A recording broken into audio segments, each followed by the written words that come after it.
Today is Sunday, the third day after Jesus was crucified. We left Benjamin last night feeling very upset and lonely.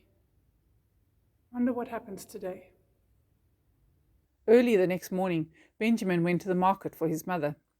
He used to enjoy the crowds in the city, but now they only reminded him of how everyone had turned against Jesus. He shuffled along without looking up. "It's a miracle!" shrieked a girl. Benjamin stopped in his tracks and listened. "Jesus has risen from the dead! The stone's been moved!"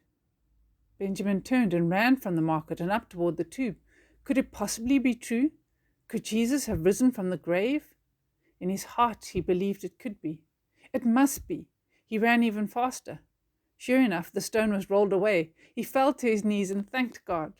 When he stood, he picked up a sharp piece of broken rock. It must have crumbled from the huge stone. With a joyful heart, he marched back down into town. Jesus was alive. In the market, he met a woman who was a friend of Jesus.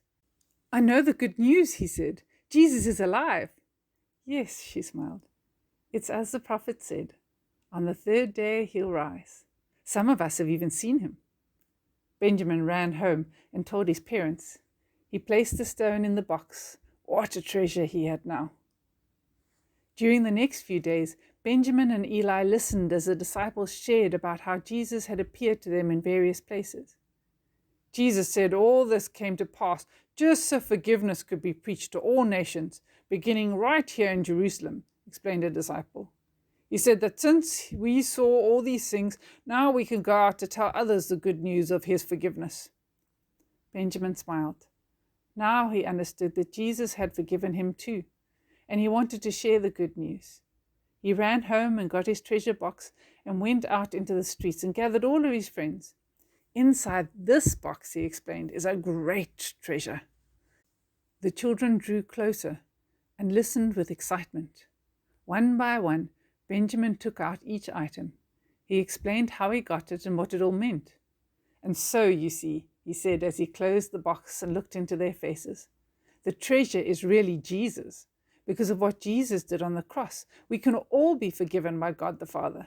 They all cheered and begged him to tell the story again. That night, Benjamin opened his box one more time before he went to bed.